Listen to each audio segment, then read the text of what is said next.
क्या इंडिया को इस फिल्म को ऑस्कर्स में सबमिट करना चाहिए? मैं समझता हूं नहीं। सही सुना आपने। आज मैंने आडू जीवितम देखी। ये मूवी रिव्यू नहीं है। कई रिव्यूअर्स ने ऑलरेडी इस फिल्म को ऑस्कर्स के लिए परफेक्ट फिल्म घोषित कर दिया है।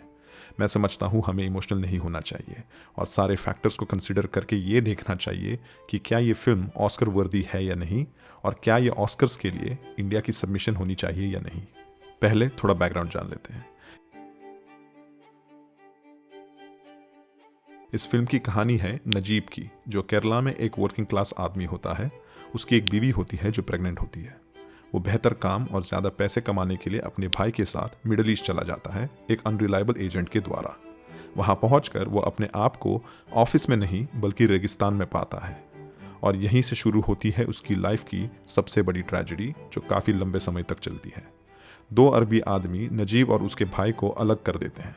क्योंकि नजीब को अंग्रेज़ी या हिंदी नहीं आती, वो किसी को भी अपनी बात नहीं समझा पाता। 1 अरब उसकी डायरी को फाड़ देता है, जिसमें उसके इंपॉर्टेंट कॉन्टैक्ट डिटेल्स होते हैं। फिल्म की शुरुआती सीन्स में ही हमें समझ आ जाता है कि नजीब को एक स्लेव बनाने के लिए सऊदी अरब में लाया गया है। इस स्लेवरी में नजीब को गोट हर्डिंग का काम करना पड़ता है। ना उसे ढंग का खाना दिया जाता है और ना रहने या सोने के लिए छत। वो एक टूटी पुरानी गाड़ी में सोता है। देखते ही देखते दिन, हफ्ते, महीने और साल भी गुजर जाते हैं और उसकी हालत खराब होने लग जाती है और वो मेंटली और फिजिकली टूट जाता है। वो अपनी ज़िंदगी ख़त्म करने की कोशिश भी करता है। फिर एक दिन बकरियों को चराते वक्त उसे उसका बिछड़ा भाई मिल जाता है, जो उससे कहता है कि एक आदमी उन दोनों को वहाँ से निकलने की मदद करेगा। इसके बाद नजीब, उसका भाई और ये तीसरा आदमी मिलकर रेगिस्तान से पैदल एस्केप करते हैं। इसी यात्रा के दौरान नजीब को ऐसी चीज़ों का सामना करना पड़ता है जिसे सोचकर भी घबराहट होती है, और फिर वो अंत में सिविलाइजेशन तक पहुंच जाता है। अगर आपने ये फिल्म देखी है तो आपको भी शायद ये लगा होगा कि ये फिल्म इंडियन स्टैंडर्ड्स को सरपास करती है। इस फिल्म को देखने पर कोई भी कह सकता है कि इसकी फिल्म मेकिंग वर्ल्ड क्लास है।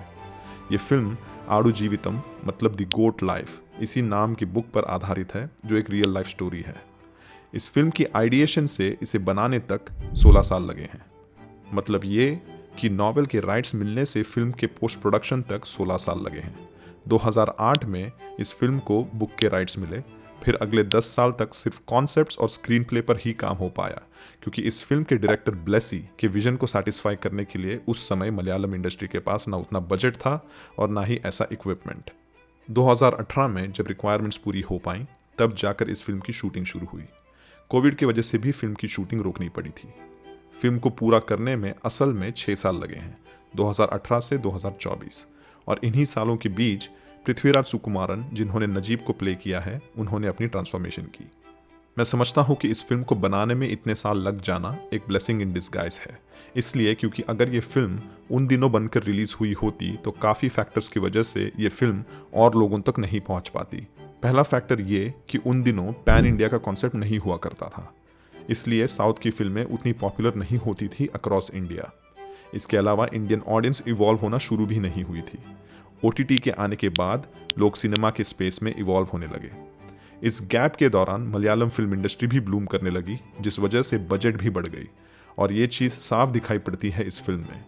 इसके सिनेमेटोग्राफी के क्वालिटी को किसी भी हाई बजट हॉलीवुड फिल्म से कंपेयर करना गलत नहीं होगा, और इसीलिए अगर उन दिनों ये फिल्म रिलीज हुई होती तो शायद ये इतनी अच्छी ना बन पाती और केरला के अलावा ज़्यादा ऑडियंसेस तक नहीं पहुंच पाती। लेकिन क्या इंडिया को इस फिल्म को ऑस्कर्स में सबमिट करना चाहिए? मैं समझता हूं नहीं।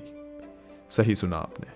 लेकिन पहले ये समझते हैं कि क्या ये फिल्म ऑस्कर वर्दी है या नहीं, और अगर आपने चैनल को सब्सक्राइब नहीं किया है अब तक तो सब्सक्राइब करें। इस फिल्म के मेकर्स में AR रहमान और रेसुल पुकुट्टी जैसे आर्टिस्ट्स का नाम शामिल है। लेजेंडरी AR रहमान और रेसुल पुकुट्टी ये दोनों ही ऑलरेडी ऑस्कर विनर्स हैं। AR रहमान 2 बार ऑस्कर जीत चुके हैं, एक स्लमडॉग मिलियनेयर के लिए और एक 127 आवर्स के लिए। रेसुल पुकुट्टी 1 बार ऑस्कर जीत चुके हैं स्लमडॉग मिलियनेयर के लिए। रेसुल पुकुट्टी के साउंड डिज़ाइन से और AR रहमान के गानों से हम नजीब के दर्द को फिल्म में महसूस कर सकते हैं। ये अनडाउटेडली इस फिल्म के 2 स्ट्रॉन्ग एस्पेक्ट्स हैं, और क्योंकि ये दोनों आर्टिस्ट्स पहले ऑस्कर विनर्स रह चुके हैं, इनके ये क्रेडेंशियल्स आडू जीवितम को ऑस्कर जीतने के लिए बूस्ट कर सकती है। इसके अलावा फिल्म की सिनेमेटोग्राफी की भी बहुत तारीफें हो रही हैं। इसके सिनेमेटोग्राफर सुनील KS ने बेहतरीन फोटो कॉम्पोजिशंस की हैं, जिस वजह से एक भी शॉट आउट ऑफ प्लेस नहीं लगती। और अगर फिल्म में एक्टिंग परफॉर्मेंस की बात करें तो मैं ऐसी परफॉर्मेंसेस को once in a lifetime performance समझता हूँ किसी भी एक्टर के लिए। पृथ्वीराज को इस कैरेक्टर से बेहतर कैरेक्टर का पोर्ट्रेयल करने का मौका शायद वापस कभी नहीं मिल पाएगा। इसके अलावा क्योंकि ये फिल्म एक रियल लाइफ सर्वाइवल स्टोरी पर आधारित है और क्योंकि ये मॉडर्न डे स्लेवरी जैसे सोशल इशू पर बात भी करती है, ये ऑस्कर्स के लिए सही कैंडिडेट बन जाती है।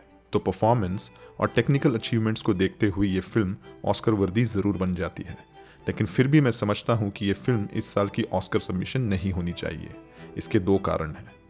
सबसे पहला कारण मैं समझता हूँ कि ये फिल्म इमोशनल डेप्थ्स तक नहीं पहुँच पाई। इसके 2 वजह हैं। पहली वजह ये कि अगर आपने इसकी किताब पढ़ी है तो आप समझेंगे कि मैं ऐसा क्यों कह रहा हूँ।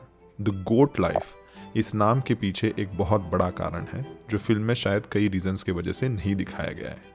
बुक में नजीब खुद उन बकरियों के झुंड का हिस्सा बन जाता है।